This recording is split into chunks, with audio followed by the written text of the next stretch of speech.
Good morning students. Student academy by Maninder sir YouTube परिवार में आप सबका स्वागत है। आज हम लोग प्रतिशत यानी परसेंटेज से संबंधित कुछ सवालों को देखेंगे और इसे बहुत ही सरल एवं सहज भाषा में बच्चों हम लोग समझने का प्रयास करेंगे। आइए देखते हैं पहला सवाल क्या कह रहा है बच्चों। पहला सवाल कह रहा है बच्चों, किसी संख्या के 40% उसी संख्या के 30% का योग 70 है तो संख्या ज्ञात करें। तो बच्चों इसे सबसे पहले हम लोग बेसिक तरीके से समझते हैं।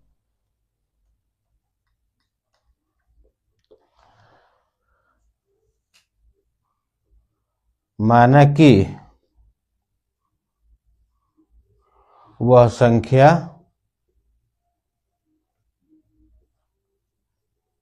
x है। प्रश्न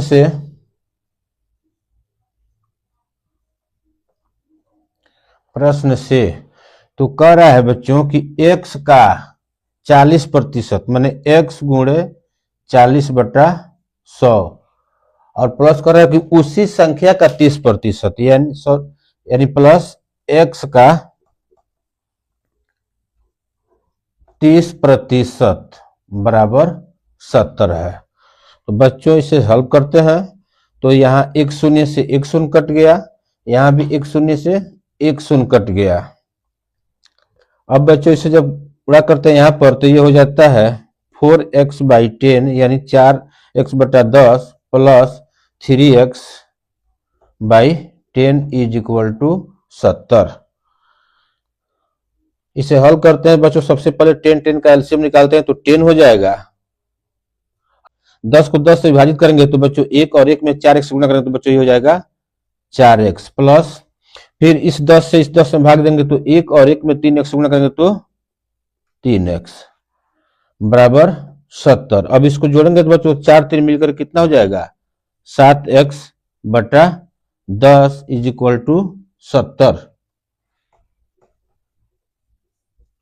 70। इसलिए जब x का मान निकालेंगे बच्चों तो x = जब इधर है तो क्या हो जाएगा 70 गुणे 10/7। तो कटाएंगे बच्चों इसे 7 एकम 7 7 दहिया 70 यानी जब 10 में 10 का गुणा करेंगे बच्चों तो इसका आंसर हो जाएगा 100। ये तो हो गया बच्चों एकदम बेसिक तरीका से इस सवाल को हमने हल किया, लेकिन हम जब इसे शॉर्टकट तरीके से हल करना होगा तो इसी सवाल को बच्चों हम इस प्रकार हल कर सकते हैं। ऐसे देखेंगे सबसे पहले हल में उसको हल करेंगे दूसरे तरीके से बच्चों जब तो लिखेंगे 40% जोड़ 30% बराबर क्या हो जा रहा है बच्चों 70 हो जा रहा है 70%। अब बच्चों इसको देख रहे हैं हम कि 70% का मान दिया हुआ है 70 जैसा सवाल में कह रहा है तो 70% बराबर 70 हो गया तो 1% बराबर क्या हो जाएगा बच्चों 70/70। जब अब 100% का मान निकालेंगे बच्चों तो यह हो जाएगा 70/70 गुणे 100। तो एक शून्य से एक शून्य 7 एकम 7 7 एकम 7 यानी जब उसको करेंगे बच्चों 1 में 100 का गुणा तो ये हो जाएगा 100। इस प्रकार भी इसका आंसर निकाल सकते हैं बच्चों। आइए बच्चों सवाल नंबर 2 देखते हैं। कह रहा है सवाल कि चीनी का मूल्य 16.5% बढ़ जाता है तथा परिवार की खपत 20% कम हो जाती है तो कुल खर्च में परिवर्तन ज्ञात करें। अर्थात जो पहले खर्च हो रहा था और जो बाद में खर्च हो रहा है उसमें क्या परिवर्तन हो रहा है उसे देखना है। तो सबसे पहले बच्चों से हम हल करते हैं। सबसे पहले बच्चों हम 16.2/3 का फ्रैक्शन वैल्यू ज्ञात करते हैं। तो 16/2/3 प्रतिशत का जब फ्रैक्शन वैल्यू ज्ञात करते हैं बच्चों तो 16×3 = 48 2 50/3 और प्रतिशत के लिए 100 से गुणा करते हैं। तो यहाँ एक शून्य से एक शून्य 5 एकम 5 5 दूना 10 ऊपर हो गया बच्चों 1 और नीचे हो गया 3 दूना 6 यानी 16 सही 2/3 का फ्रैक्शन वैल्यू बच्चों हो गया 1/6। इसका कहने का मतलब यह हुआ कि पहले यदि मूल्य 6 था तो उसमें 1 रुपये की वृद्धि हो रही है। तो यहां लिखेंगे पहले कितने थे, 6 रुपया, तो 1 रुपया वृद्धि के बाद में कितने हो गए, 1 रुपया बढ़ करके 7 रुपया। दूसरा कह रहा है कि बच्चों परिवार की खपत में 20% की कमी हो जाती है। तो बच्चों हम 20% का फ्रैक्शन वैल्यू निकालते हैं, तो ये हो जाता है 20/100। एक शून्य से एक शून्य, 2 एकम में 2, 2 पंचे 10, ये हो जाता है बच्चों 1/5। तो 1/5 कमी हो जाती है। इसका मतलब कि पहले 5 खर्च होता था तो अब उसमें 1 कम हो गया है। तो पहले था कितना बच्चों, 5, और कितना कम हो गया है, तो 5 में से 1 कम हो गया, तो ये हो गया 4। अब बच्चों देखते हैं इसको, तो ये हो जाता है 6 पचे 30, और हो गया 7 चौक 28। यानी पहले जो खर्च होते थे 30 यूनिट, अब वो खर्च हो रहा है 28 यूनिट। यानी उसमें अंतर कितना हो गया बच्चों, 30 और 28 में अंतर हो गया बच्चों 2 यूनिट का। कितना हो गया, 2 का। तो बच्चों हम अब इसको लिख सकते हैं, 2 कितना परिवर्तन हो रहा है, 30 पर। 2 मतलब रुपये का परिवर्तन हो रहा है कितने पर, 30 रुपये पर, जो पहले 30 था। तो 2/30 गुणे प्रतिशत बदलने के लिए बच्चों 100। तो यहाँ 1 शून्य से बच्चों 1 शून्य कट गया। अब कटेगा, नहीं कटेगा बच्चों। तो अब इसको करते हैं बच्चों, तो हो जाता है 10 दूना 20/3। जब इसको फ्रैक्शन में तोड़ेंगे बच्चों तो 6 18, यानी 6 सही 2/3%, ये इसका आंसर हो जाएगा।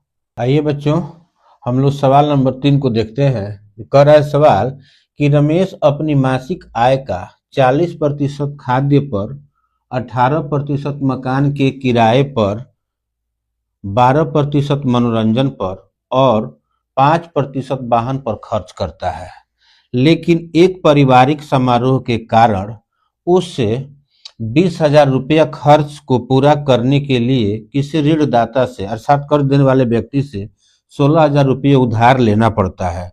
तो उसकी मासिक आय ज्ञात करें। आइए बच्चों इसे हम लोग हल करते हैं। सबसे पहले देखते हैं रमेश का कुल खर्च। रमेश का कुल खर्च, तो सबसे पहले बच्चों देख रहे हैं दिया हुआ 40% प्लस 18% दिया हुआ है मकान के किराए पर, प्लस 12% दिया हुआ है बच्चों मनोरंजन पर, और 5% दिया हुआ है वाहन पर। तो इस प्रकार से 40 18 बच्चों 58, 58 12 70, 70 और 5 75% खर्च करता है। अर्थात जितनी उसकी आमदनी है बच्चों, जैसे मान लिया कि उसकी आमदनी 100 रुपया है तो उसमें 75 रुपया खर्च कर दे रहा है। तो आइए बच्चों देखते हैं कि उसके बचत क्या हो रही है। तो अब इसमें हम देख सकते हैं बच्चों कि 100% माइनस 75% बराबर ये हो जाता है 25%। तो ये बच्चों 25% के पास उसकी राशि बचती है, जबकि ये बता रहा है कि 20,000 के खर्च को पूरा करने के लिए उससे 16,000 रुपये की जरूरत पड़ती है। इसका मतलब ये हुआ बच्चों कि उसके पास 4,000 रुपया बचा था।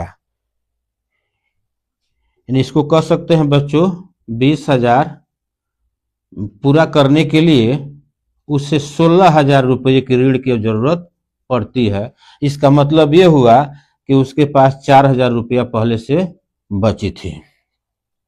तो अब बच्चों हम यहां देख सकते हैं इसे 25% का वैल्यू बच्चों जो है उसके पास है, 25% का वैल्यू है 4,000 रुपया। तो 1% का वैल्यू, 1% का वैल्यू बराबर क्या होगा बच्चों, तो ये हो जाएगा 4,000 भागे 25। अब देखना है कि हमें उसकी कुल आय कितनी थी, यानी 100% का वैल्यू क्या होगा। तो हम यहाँ बच्चों लिख सकते हैं 4,000 गुणे 100 बटा 25। तो ये हो गया 25 से कम 25, 25 चौके 100, यानी गुणा करेंगे तो 4 चौके 16 और 3 ठो शून्य है तो 3 ठो शून्य, यानी उसे उसकी मासिक आय जो है 16,000 रुपये है बच्चों। तो हम लोग सवाल नंबर 4 को हल करते हैं। जो सवाल दिया हुआ है बच्चों कि दो टंकियों ए और बी में पानी की मात्रा यानी पानी का अनुपात 6:5 है। टैंक ए की पानी की मात्रा में 30% की वृद्धि की जाती है, अर्थात जो टैंक ए है उसमें उसकी पानी में 30% की वृद्धि की जाती है। टैंक बी की पानी की मात्रा में कितने प्रतिशत वृद्धि की जानी चाहिए कि दोनों टंकियों की पानी की मात्रा समान हो जाए, अर्थात दोनों टंकियों की मात्रा पानी की मात्रा समान रहे। तो आइए बच्चों इसे हम लोग हल करते हैं।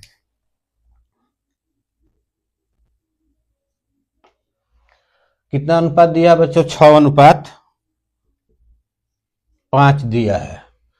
अब इसमें कह रहा है कि पहले टंकी में 30% की वृद्धि का, जैसे 6 का हम 30% निकालते हैं बच्चों तो ये पॉइंट में आएगा, इसलिए पॉइंट में न आए तो दोनों में हम एक शून्य बढ़ा देते हैं, यानी 60:50 कर देते हैं, उससे कोई दिक्कत नहीं है। अब बच्चों इस 60 को जो है हम इसका 30% निकालते हैं तो 30% का मतलब होता है बच्चों 3/10। तो 3/10 से गुणा करेंगे बच्चों तो 10 6 के 7 छतरी 18, यानी यह 60 है और 18 लीटर बढ़ गया, 18 होता है। जब 60 में 3/10 से, या बच्चों इसको ऐसे समझ सकते हैं आप कि यहाँ पर 60 लीटर है और 60 में हम गुणा कर रहे हैं कितना से? 30%। 30% का फ्रैक्शन वैल्यू बच्चों होता है 3/10। तो ये हो गया 10 से कम है 10, 10 छक्के 60, यानी ये हो गया 18 लीटर। तो बच्चों ये हो गया 10, मतलब पहले से था और उसमें हमने वृद्धि कर दिया कितना का? 18 का, तो ये हो गया 78 लीटर। समझ लीजिए, मान लीजिए कि पानी इसमें ए में 78 लीटर है। अब कह रहा है कि बी में कितना पानी और मिलाना जाना चाहिए कि दोनों की मात्रा समान है, यानी कहने का मतलब है कि 60 लीटर में हमने 18 लीटर मिला दिया, हो गया 78 लीटर।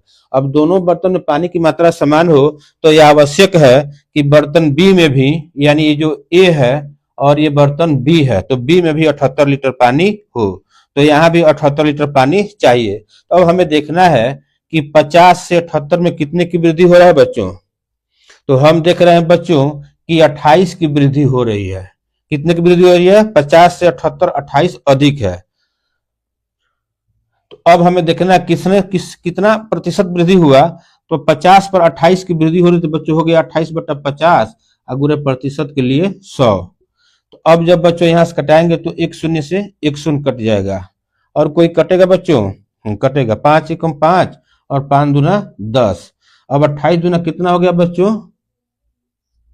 56, अर्थात हमें 56% बी में पानी की वृद्धि करनी पड़ेगी।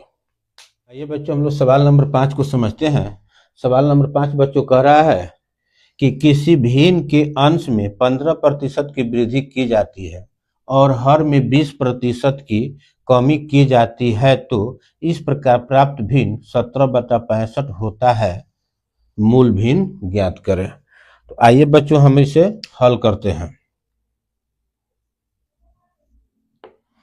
सबसे पहले बच्चों इसमें हम लिखते हैं न्यूमरेटर में कितने की वृद्धि की जा रही है? 15% की। तो 15% वृद्धि करने के बाद बच्चों ये हो जाएगा 115। जब मान लीजिए कोई संख्या अपने आप में 15 होती है, जब 15% वृद्धि करेंगे बच्चों तो वो हो जाएगा 115। यहाँ डिनोमिनेटर में कह रहा है कि बच्चों 20% की कमी की जा रही है, 300 में से 20 माइनस करेंगे तो ये हो जाएगा 80। बराबर उसका मान दिया हुआ बच्चों 17/65। अब इसे हल करते हैं बच्चों। कटने वाला कोई है? 5 से कटाते हैं बच्चों। 16×5 80, 23×5 115। और कोई कटने वाला है बच्चों? अब कोई कटने वाला नहीं है।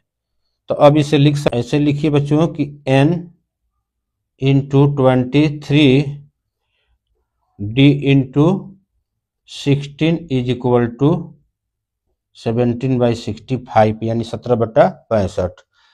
अब बच्चों जब न्यूमरेटर और डिनोमिनेटर को ऐसे रखते हैं, अब देखते हैं हम, यहाँ पर हो जाएगा n और यहाँ पर हो जाएगा d। जब यहाँ गुणा के रूप में बच्चों उस साइड में जाकर के पलट जाता है, यानी 17/65 गुणे ये हो जाएगा 16/23।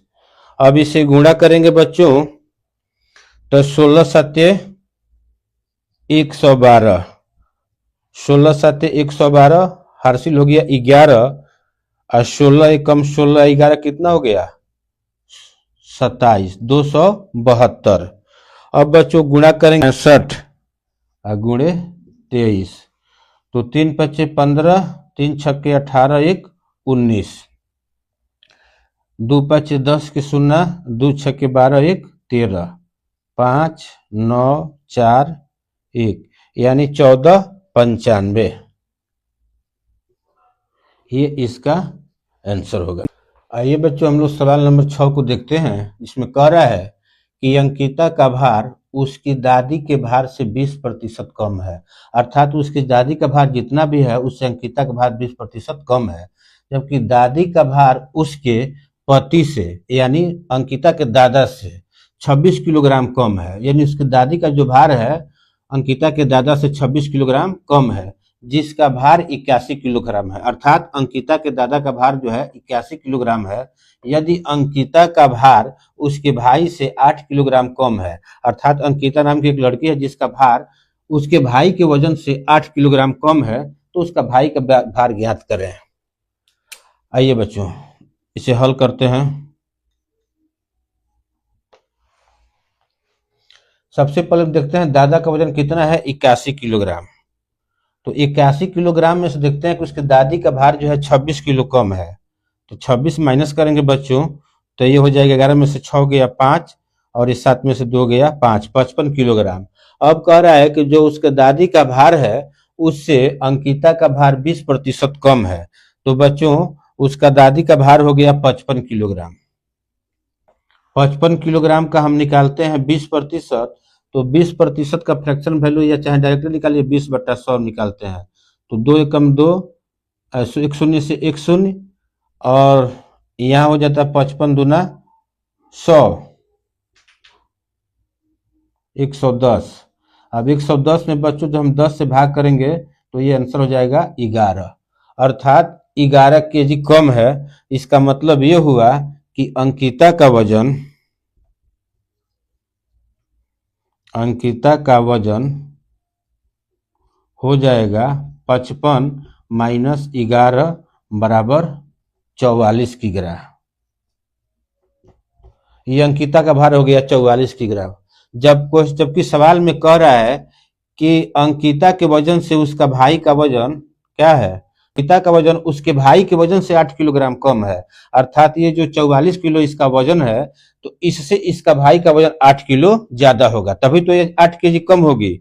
तो अब हो जाएगा यह बच्चों 44 केजी प्लस 8 केजी अपने भाई के वजन से कम है। इसका मतलब हुआ कि 8 केजी उसका भाई का वजन अधिक होगा। तो 44 8 कितना होता है बच्चों 52, तो इसका भाई का वजन हो जाएगा 22 किलोग्राम। यही इसका। आइए बच्चों हम लोग सवाल नंबर 7 को समझते हैं। इसमें जरा किसी नगर की जनसंख्या 1,89,000 है, जिसका 4/9 पुरुष तथा शेष महिलाएं हैं, उसमें 50% पुरुष विवाहित हैं। तो अब सवाल पूछ रहा है कि विवाहित जनसंख्या ज्ञात करें, और दूसरा सवाल है विवाहित महिलाओं की संख्या ज्ञात करें, अर्थात उसमें कितनी जनसंख्या में कितने लोग हैं जो विवाहित है, और साथ ही साथ उनकी संख्या जो केवल महिलाएं हैं उनकी कितनी विवाहित संख्याएं हैं उन्हें भी ज्ञात करना है। तो आइए बच्चों सबसे पहले देखिए इसको हल करते हैं हम। हल में सबसे पहले बच्चों दिया हुआ है 4/9, इन्हीं के सहयोग से हम हल करने का प्रयास करते हैं। 4/9 का मतलब ये हो गया, ये 4/9 पुरुष है और यहाँ कर देते हैं महिला। तो जब 4/9 पुरुष है यानी 9 कुल जनसंख्या, तो उसमें 4 पुरुष हैं, तो महिलाएं कितनी हो जाएगी, 9 में से 4 गया 5 महिला हो जाएंगी और 4 पुरुष हो जाएंगे।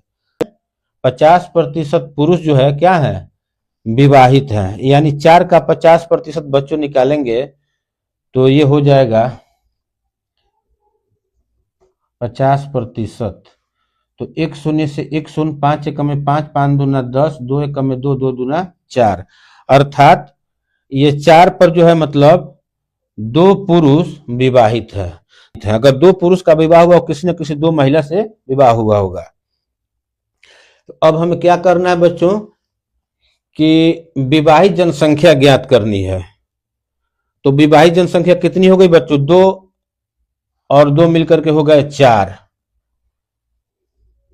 4 विवाहित है कितना पर? 9 पर। और प्रतिशत के लिए बच्चों 100 कर देते हैं, तो ये हो जाएगा 400/9। जब इसको भाग करेंगे बच्चा, 9 चौके 36, फिर 4 बचेगा, फिर जाएगा तो फिर 9 चौके 36, फिर 4 बचेगा तो 4/9% जो है लोग विवाहित हैं। यानी कुल जनसंख्या का 44.4/9% लोग विवाहित हैं। अब हमें देखना है कि महिला कितनी विवाहित है। विवाहित महिला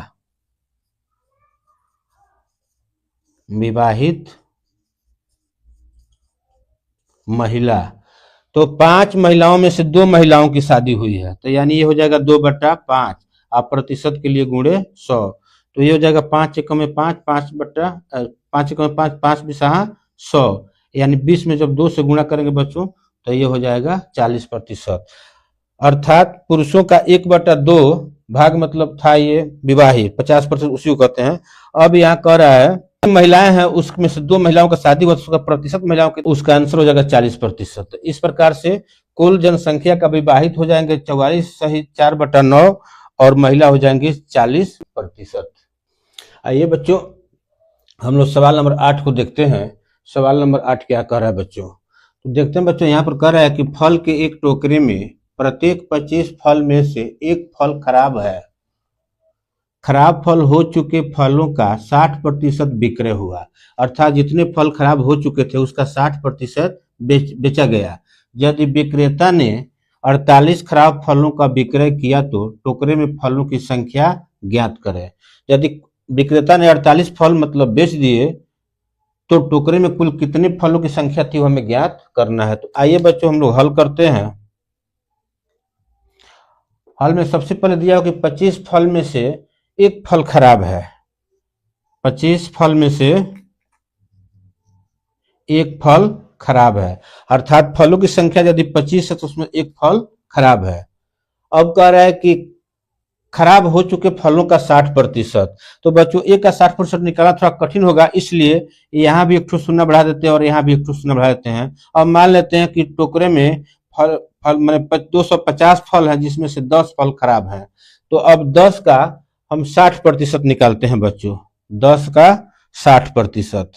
तो 10 का 60% निकालेंगे बच्चों तो 10 गुणे 60/100 हो जाएगा। तो 1 शून्य से 1 शून्य, यहाँ हो जाएगा 2 से कटाएंगे तो 2 तिहाई 6 और 2 पचे 10, फिर 5 एकम 5, 5 दूना 10, यानी 3 दूना 6 फल, यानी 6 फल जो है खराब है।